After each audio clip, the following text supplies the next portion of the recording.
اعوذ باللہ من الشیطان الرجیم، بسم اللہ الرحمن الرحیم۔ السلام علیکم۔ ابلیس، جس کو شیطان کہا جاتا ہے، یہ فرشتہ نہیں تھا بلکہ جن تھا جو آگ سے پیدا ہوا تھا، لیکن یہ فرشتوں کے ساتھ ملا جلا رہتا تھا اور دربار خداوندی میں بہت مقرب اور بڑے بڑے بلند درجات و مراتب سے سرفراز تھا۔ حضرت کعب احبار رضی اللہ تعالیٰ عنہ کا بیان ہے کہ ابلیس 40,000 برس تک جنت کا خزانچی رہا اور 80,000 برس تک ملائکہ کا ساتھی رہا اور 20,000 برس تک ملائکہ کو وعظ سناتا رہا اور 30,000 برس تک مقربین کا سردار رہا اور 1,000 برس تک روحانین کی سرداری کے منصب پر رہا اور 14,000 برس تک عرش کا طواف کرتا رہا۔ اور پہلے آسمان میں اس کا نام عابد اور دوسرے آسمان میں زاہد تھا اور تیسرے آسمان میں عارف اور چوتھے آسمان میں ولی اور پانچویں آسمان میں تقی اور چھٹے آسمان میں خازن اور ساتویں آسمان میں عزازیل تھا۔ اور لوح محفوظ میں اس کا نام ابلیس لکھا ہوا تھا اور یہ اپنے انجام سے غافل اور خاتمہ سے بے خبر تھا، لیکن جب اللہ تعالیٰ نے حضرت آدم علیہ السلام کو سجدہ کرنے کا حکم دیا تو ابلیس نے انکار کر دیا اور حضرت آدم علیہ السلام کی تحقیر یعنی حقیر جانا اور اپنی بڑائی کا اظہار کر کے تکبر کیا۔ اسی جرم کی سزا میں خداوند عالم نے اس کو مردود بارگاہ کر کے دونوں جہاں میں ملعون فرما دیا اور اس کو اور اس کی پیروی کرنے والوں کو جہنم میں عذاب نار کا سزاوار بنا دیا۔ چنانچہ قرآن مجید میں ارشاد ربانی ہوا، اللہ نے فرمایا کہ اے ابلیس، کس چیز نے تجھے روکا کہ تو نے سجدہ نہ کیا جب کہ میں نے تجھے حکم دیا تھا؟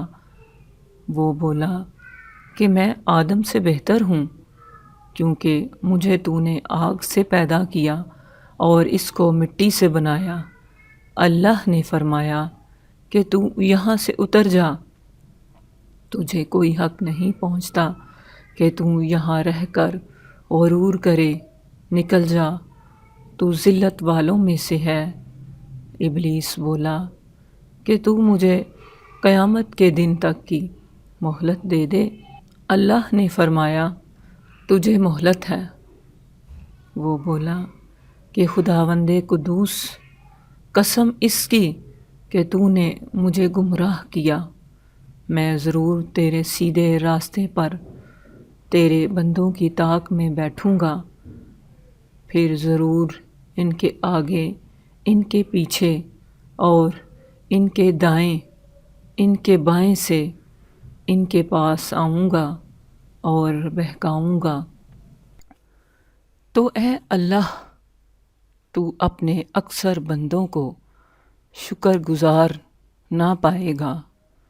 اللہ نے فرمایا کہ اے شیطان، تو یہاں سے نکل جا، تو مردود ہے، تو راندہ ہوا ہے۔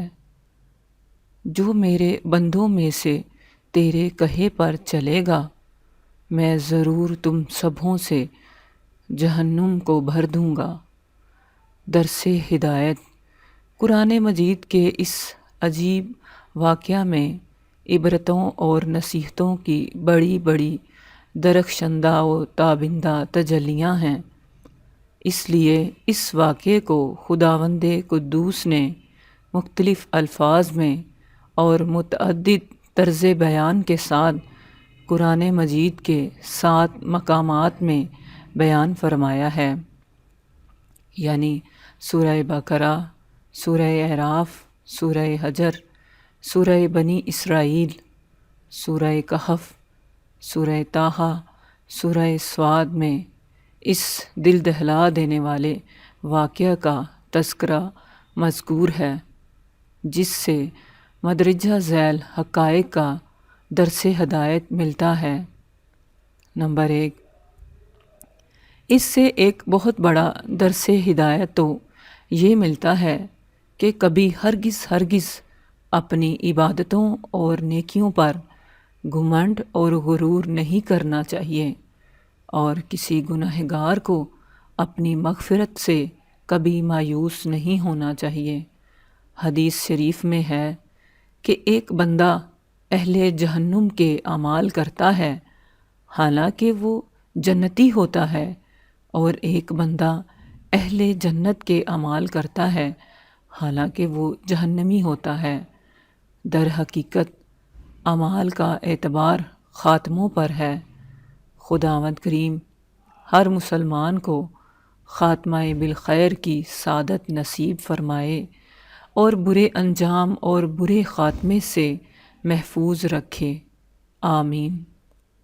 نمبر 2، اس سے یہ بھی معلوم ہوا کہ عالم ہو یا جاہل، متقی ہو یا گنہگار، ہر آدمی کو زندگی بھر شیطان کے وسوسوں سے ہوشیار رہنا چاہیے، کیونکہ شیطان نے قسم کھا کر خدا کے حضور اعلان کر دیا ہے کہ بہت سے بندوں کو خدا کا شکر گزار ہونے سے روک دوں گا۔